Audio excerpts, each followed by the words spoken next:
with this example, we've got to find the derivative, so we've got to find dy dx.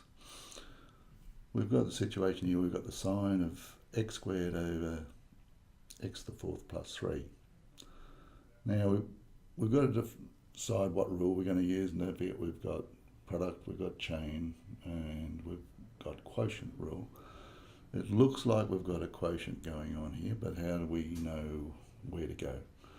All right, if I said, given a value of x, calculate this whole function, you would have to calculate this inside the brackets first, and that would take supple steps.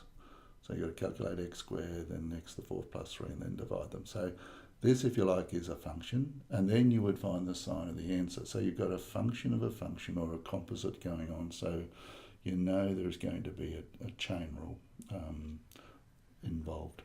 So my first step is to let w equals x squared over x to the fourth plus 3.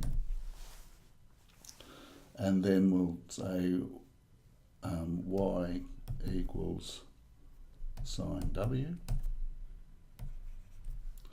And I know dy dx, which is what we're trying to find, is dy dw times dw dx.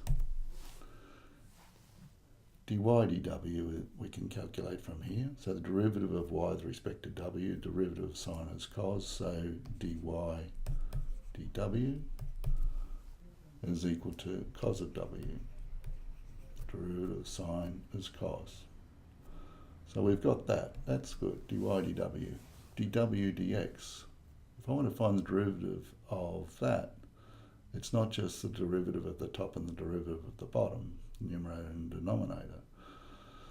We have a rule for this, and we will use the quotient rule to find dw dx. So to find the derivative of this, we need to employ the quotient rule. So we'll let u equals x squared, so u dash is equal to 2x. We'll let v equals x to the fourth plus 3. So v dash is equal to 4x cubed. So we've got w dash. So w is equal to, here is my u.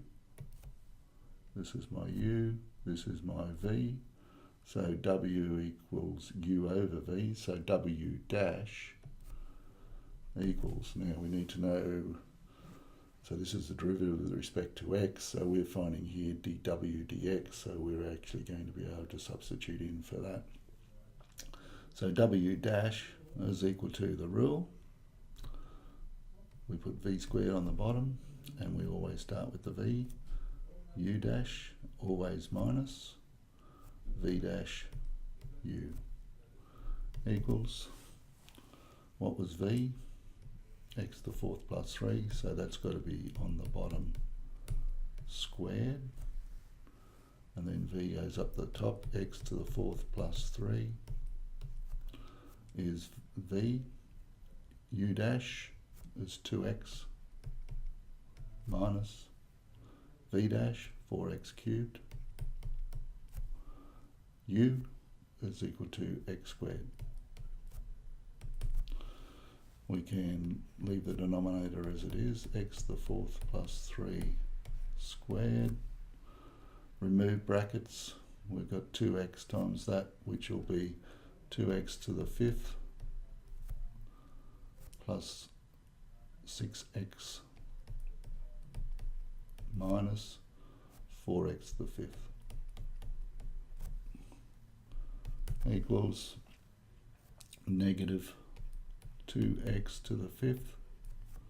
When you get to the x to the fifths together, you've got plus 2x to the fifth minus 4x to the fifth, so that's negative 2x to the fifth plus 6x all over x to the fourth plus 3 squared. So w dash is dw dx.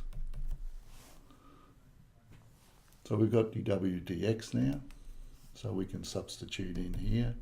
dy dw is cos w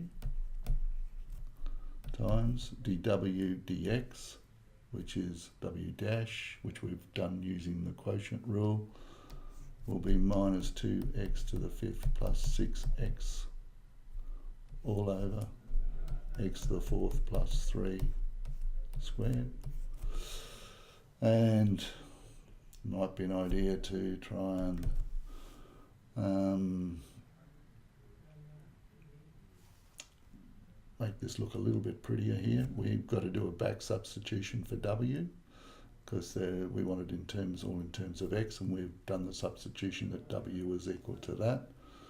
So we've got cos of x squared x to the fourth plus 3 times this here.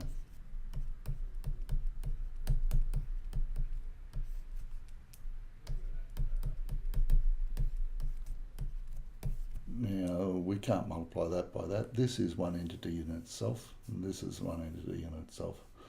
So connected by a multiplication sign. Maybe we could put this out the front and make it look a little bit better, but I think basically that's got the answer contained pretty well. Given a value of x, you can actually work out what dy dx is.